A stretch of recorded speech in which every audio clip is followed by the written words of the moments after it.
Hello students, welcome to Commerce Solutions.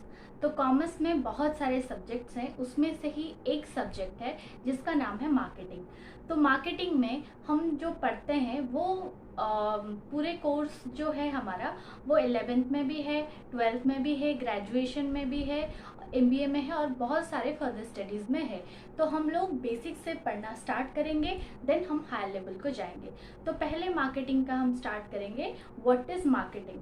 तो हम देखिए, मार्केटिंग हम जानने से पहले मैं आपको एक चीज़ बता दूं कि कोई भी सब्जेक्ट है उसका पहले डेफिनेशन हमको पता होना चाहिए। और डेफिनेशन हमेशा अपडेटेड डेफिनेशन, जैसे कि 2000 अभी चल रहा है 2021, तो हम मतलब ट्राई करेंगे कि जो हमारा लेटेस्ट 5 ईयर का जो डेफिनेशन है, लास्ट 5 ईयर्स का जो डेफिनेशन है वो हम लोग एग्जाम में लिखें। इससे इम्प्रेशन थोड़ा सा अच्छा पड़ता है। इट्स अप टू यू, ठीक है। तो हम स्टार्ट करते हैं। Marketing is the activity set of institution and process for creating, communicating, delivering and exchanging offering that have value for the customers, clients, partners and society at large। तो देखिए, यहाँ पे डेफिनेशन हमको बता रहा है कि मार्केटिंग क्या है। मार्केटिंग एक एक्टिविटी है। मार्केटिंग क्या है? मार्केटिंग एक एक्टिविटी है सेट ऑफ इंस्टीट्यूशन। इंस्टीट्यूशन का मतलब कोई स्कूल कॉलेज नहीं है, लिविंग इंस्टीट्यूशन। लिविंग इंस्टीट्यूशन मतलब जो हम जिससे हम कुछ सीख सकते हैं, कुछ समझ सकते हैं। तो मार्केटिंग क्या है? एक एक्टिविटी है सेट ऑफ इंस्टीट्यूशन जिससे हम कुछ लर्न कर सकते हैं, कुछ सीख सकते हैं। And process for creating. Process क्या है? Creating, communicating, delivering and exchange of offering. तो हम जो ऑफर है हमारा मार्केट में जो कोई भी गुड है, सर्विस है, उसको हम ऑफर करेंगे। कैसे ऑफर करेंगे? किस प्रोसेस से ऑफर करेंगे? Creating, communicating. कम्युनिकेट करने से हम उसको ऑफर करेंगे, डिलीवरी करेंगे, एक्सचेंज करेंगे। लेकिन ये जो कम्युनिकेट करेंगे, डिलीवर करेंगे, एक्सचेंज करेंगे, ये हम किसको करेंगे? कस्टमर को करेंगे, क्लाइंट को करेंगे, पार्टनर को करेंगे एंड एट लार्ज सोसाइटी को करेंगे। तो देखिए, we all are belong from a society. तो हम सब, चाहे वो बिजनेस हो या कोई और कुछ और हो, हम लोग सोसाइटी में रहते हैं। तो जो प्रोडक्ट हम कम्युनिकेट करके डिलीवर करेंगे, एक्सचेंज करेंगे, किसको करेंगे? पार्टनर को, क्लाइंट को, कस्टमर को। तो वो सोसाइटी में भी एक्सेप्ट होना चाहिए और उसका एक वैल्यू होना चाहिए। देखिए, offering that have a value for the customer. तो जो प्रोडक्ट हम एक्सचेंज कर रहे हैं, हम दे रहे हैं, अपनी बातों से हम उसको कम्युनिकेट करके उसको कन्विंस कर रहे हैं, उसका कोई वैल्यू होना चाहिए। उसका जो प्रोडक्ट में, मान लो कि ये पेन है, ये पेन मैं आपको कन्विंस कर रही हूँ कि ये आप मुझसे 10 रुपए में खरीदो। अगर ये प्रोडक्ट आप मुझसे 10 रुपए दे रहे हो, मनी दे रहे हो, उसके एक्सचेंज में अगर इसका कोई वैल्यू नहीं रहेगा आपके लिए, तो वो एक प्रॉपर मार्केटिंग नहीं होगा, ठीक है। और मार्केटिंग और सेलिंग के जो बीच में भी डिफरेंस है, ये हम आगे पढ़ेंगे। तो अभी आप जान लीजिए कि मार्केटिंग एक एक्टिविटी है जिससे हम क्या करते हैं? कस्टमर को, क्लाइंट को हम कन्विंस करते हैं अपनी वैल्यूएबल प्रोडक्ट बेचने के लिए, ठीक है। हमने अच्छे से मार्केटिंग का डेफिनेशन पढ़ लिया। अब हम एक और क्वेश्चन पढ़ेंगे, नेचर ऑफ मार्केटिंग। तो मार्केटिंग तो हमने जान लिया, अब हम जानेंगे कि मार्केटिंग जो होता है उसका नेचर क्या होता है, ठीक है। तो बेसिक नेचर में फर्स्ट पॉइंट होता है। और हाँ, एक बात आप याद रख लीजिए, अगर ये एक लॉन्ग क्वेश्चन आए तो ठीक है, आपको मिनिमम 8 पॉइंट लिखना पड़ेगा। अगर आप ज्यादा लिखते हो तो वेरी गुड, लेकिन आपको मैक्सिमम 8 पॉइंट लिखना पड़ेगा, ठीक है। और जिन लोगों का मतलब इंग्लिश थोड़ा सा वीक है, तो वो लोग क्या करेंगे कि इस जो हेडिंग होता है उसको अच्छे से समझेंगे और डिस्क्रिप्शन को भी अच्छे से समझेंगे। लेकिन जिन लोगों का इंग्लिश थोड़ा सा स्ट्रांग है, अगर वो खाली हेडिंग भी अच्छे से समझ लेते हैं और याद रख लेते हैं, तो वो इजीली इसको डिस्क्राइब कर सकते हैं। अगर आपको नोट्स की भी ज़रूरत होगी तो आप मुझे कमेंट में बता सकते हैं, मैं आपको नोट्स इजीली प्रोवाइड कर सकती हूँ। तो ठीक है, फर्स्ट हेडिंग हम पढ़ेंगे। तो फर्स्ट हेडिंग है हमारा मैनेजरियल फंक्शन, ठीक है।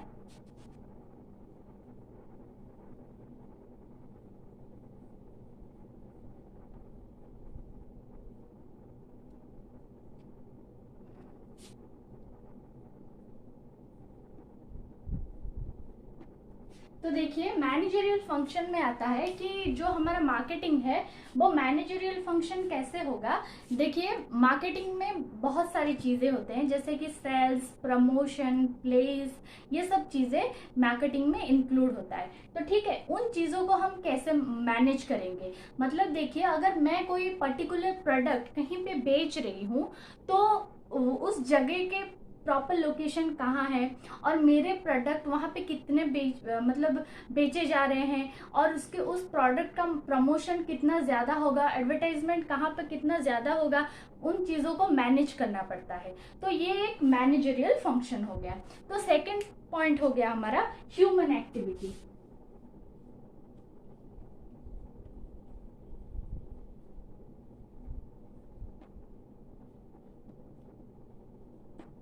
तो सेकंड पॉइंट क्या होता है, सेकंड पॉइंट होता है ह्यूमन एक्टिविटी। तो ह्यूमन एक्टिविटी क्या होता है कि जो हमारा मार्केटिंग का पूरा प्रोसेस है, जो पूरा एक्टिविटी है वो मैक्सिमम ह्यूमन मतलब इंसानों के द्वारा ऑपरेट होता है, इंसानों के द्वारा एक्ट किया जाता है। तो ह्यूमन एक्टिविटी है। अगर हम बोलेंगे कि हम खाली पोस्टर लगवा दें या फिर खाली पेड प्रमोशन करवा दें तो उसके लिए भी हमें ह्यूमंस की ज़रूरत पड़ सकती है और कम्युनिकेट करने के लिए हमें ह्यूमंस की ज़रूरत है मार्केटिंग में। तो ये प्रॉपरली एक ह्यूमन एक्टिविटी है। तो थर्ड पॉइंट है हमारा इकोनॉमिक फंक्शन।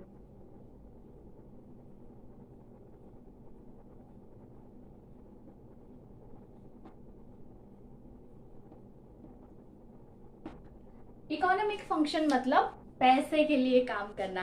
तो कोई भी हम काम कर रहे हैं तो वो तो हम ऐसे ही नहीं कर रहे हैं। आप लोग पढ़ाई कर रहे हो पैसे कमाने के लिए, मैं आपको पढ़ा रही हूँ पैसे कमाने के लिए। तो जितने सारे दुनिया में काम होते हैं मैक्सिमम बेस्ड ऑन इकोनॉमिक। ठीक है, तो मार्केटिंग क्या है, एक इकोनॉमिक फंक्शन है। तो हम मार्केटिंग हम क्यों करते हैं, पैसे कमाने के लिए करते हैं। तो ये एक प्रॉपरली इकोनॉमिक फंक्शन है, मैक्सिमम मार्केटिंग। ठीक है, तो हमारा फोर्थ पॉइंट है बोथ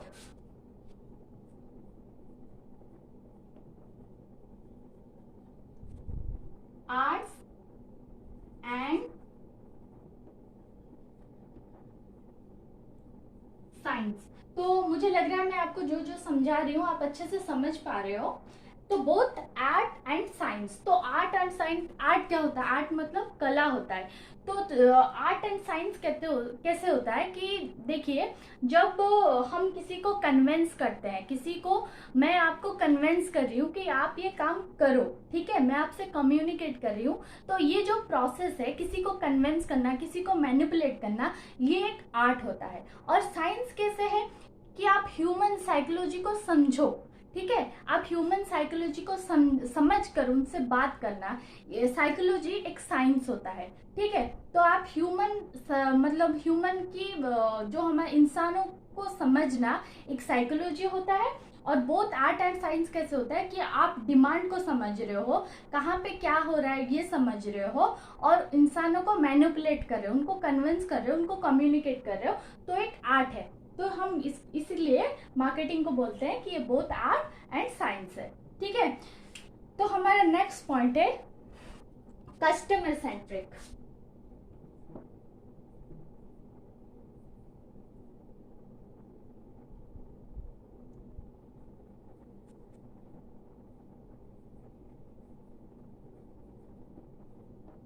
तो देखिए हमारा नेक्स्ट पॉइंट है कस्टमर सेंट्रिक। कस्टमर सेंट्रिक मतलब अगर आप मार्केटिंग कर रहे हो, किसी प्रोडक्ट को प्रमोट कर रहे हो, किसी प्रोडक्ट को बेच रहे हो, तो ऑब्वियसली इसको कस्टमर सेंट्रिक करना होता है। क्योंकि कस्टमर वो इंसान है जो आपके प्रोडक्ट को खरीदेगा। ठीक है, अगर आप कस्टमर सेंट्रिक प्रोडक्ट नहीं बनाओगे तो आपकी चीजें कोई नहीं खरीदेगा, आपकी चीजों का कोई वैल्यू नहीं रहेगा। मान लो कि आप कॉमर्स के स्टूडेंट हो, अगर मैं आपको फिजिक्स केमिस्ट्री की बुक बेचने के लिए आपको कन्विंस करूं तो क्या आप खरीदोगे, नहीं खरीदोगे। इसीलिए जो कोई भी प्रोडक्ट होना चाहिए वो क्या होना चाहिए, वो कस्टमर सेंट्रिक होना चाहिए। फिर हमारा नेक्स्ट पॉइंट आता है कंज्यूमर सेंट्रिक। तो देखिए मैंने ऐसे बड़े बड़े हैंडराइटिंग में लिख रही हूँ ताकि आपको अच्छे से दिख सके और आप अच्छे से लिख सको, इसीलिए मैं बड़े बड़े हैंडराइटिंग्स में लिख रही हूँ 2 बार, ठीक है। तो कंज्यूमर सेंट्रिक क्या होता है, देखिए कस्टमर वो होता है जो आपके प्रोडक्ट को खरीदता है, और कंज्यूमर वो होता है जो आपके प्रोडक्ट को कंज्यूम करता है, जो आपके प्रोडक्ट को एंजॉय करता है, चाहे वो प्रोडक्ट हो या सर्विस हो। मान लो कि आप एक कॉमर्स के स्टूडेंट हो और मैं आपको एक बुक बेचना चाह रही हूँ, ठीक है। तो आप तो फाइनेंशियली मान लो कि आप 11th-12th में हो या फिर अपने स्टडीज कैरियर में हो, तो उस टाइम पे मान लो आप अपने जो डिसीजंस है, आपके परचेजेस है, आपके पेरेंट्स करते हैं, या फिर आप स्कूल के स्टूडेंट हो, तो उस टाइम मैं क्या करूंगी, मैं जाके आपके पेरेंट्स को बोलूंगी कि ये प्रोडक्ट खरीद लो, ये बुक खरीद लो। तो आपके जो पेरेंट्स होंगे वो मेरे प्रोडक्ट के क्या होंगे, कस्टमर होंगे, और आप क्या करोगे, आप उस बुक को पढ़ोगे, आप उस बुक के सर्विसेज लोगे, तो आप मेरे लिए होगे कंज्यूमर, तो कंज्यूमर ओरिएंटेड होगे। तो हमारा जो मैनेजमेंट है, हमारा जो मार्केटिंग है, तो वो क्या करना चाहिए, उसका नेचर क्या होना चाहिए कि ये कंज्यूमर ओरिएंटेड होना, जो उस प्रोडक्ट को एंजॉय करेगा, जो उस सर्विस को एंजॉय करेगा, ये उसके हिसाब से उसको मार्केटिंग के मार्केटिंग के चीजें प्रोसेस समझाने चाहिए, ठीक है। तो हमारा तीसरा है, सॉरी नेक्स्ट पॉइंट है, इट्स अ डायनेमिक प्रोसेस।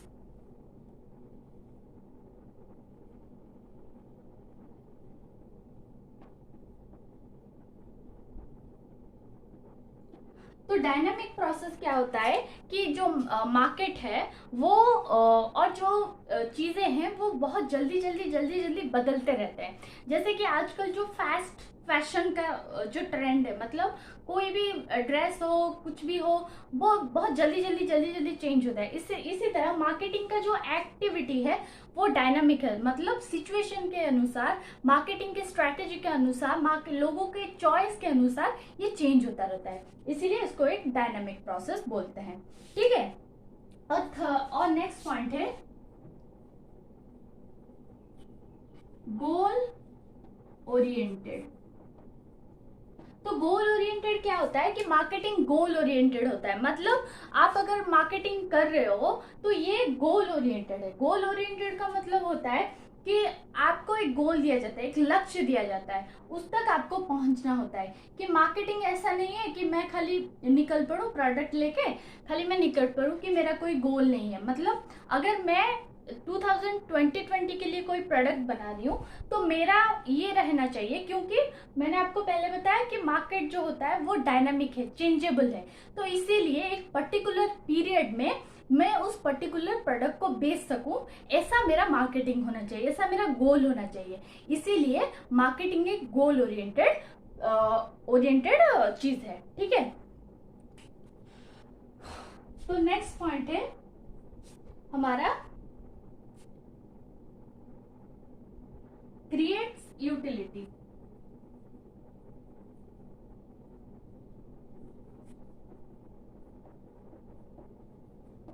ठीक है, तो क्रिएट्स यूटिलिटी का मतलब होता है कि क्रिएट्स यूटिलिटी का मतलब यहाँ पे होता है कि मार्केटिंग एक ऐसा चीज है जहाँ पे यूटिलिटी मतलब जो चीज हमें चाहिए उसको क्रिएट करना पड़ता है, मतलब उसको जन्म देना पड़ता है। जैसे कि आपको एक चीज की मतलब जरूरत है, लेकिन इतनी भी जरूरत नहीं है कि उसको आप उसके बिना आप सर्वाइव नहीं कर सकते। लेकिन मार्केटिंग का स्ट्रैटेजी वही है कि जहां पर कस्टमर को आपको पता चले कि ये चीज इससे मैं बेच सकता हूँ, तो वहां पे क्या करना पड़ता है, कुछ क्रिएटिव थिंक करके उनका जो यूटिलिटी है उसको क्रिएट करना पड़ता है, उनकी जो जरूरत है उसको क्रिएट करना पड़ता है। जैसे कि मैं आपको बता दूं कि आजकल बहुत सारे लोग स्मार्टफोन यूज करते हैं, ठीक है, लेकिन उनमें से बहुत सारे लोगों के पास स्मार्टफोन की कोई जरूरत नहीं है, क्योंकि पहले भी वो फोन में अच्छे से मैनेज कर रहे थे। लेकिन यहाँ पे स्मार्टफोन वालों ने ऐसा मतलब अपना प्रमोशन किया, ऐसा एडवर्टाइजमेंट किया, तो उन्होंने लोगों के मन में वो इच्छा जाहिर करने दिया कि मुझे भी स्मार्टफोन चाहिए। तो ठीक है, तो यहाँ पे होता है कि वो क्रिएट यूटिलिटी जो होता है उसको क्रिएट कर रहे हैं, जिसकी वजह से उनका मार्केटिंग स्ट्रेटेजी काम आ रहा है। तो ये भी एक नेचर है मार्केटिंग का। तो इतने सारे पॉइंट्स है, आई होप आपको सब कुछ समझ में आ रहा होगा। अगर नहीं आ रहा है तो आप मुझे कमेंट में बता सकते हैं। मैं अपने आप को चेंज करने के लिए, आपके लिए यूटिलिटी, आपके लिए ज़्यादा से ज़्यादा अच्छे अच्छे वीडियो लाने की कोशिश करूँगी। Thank you.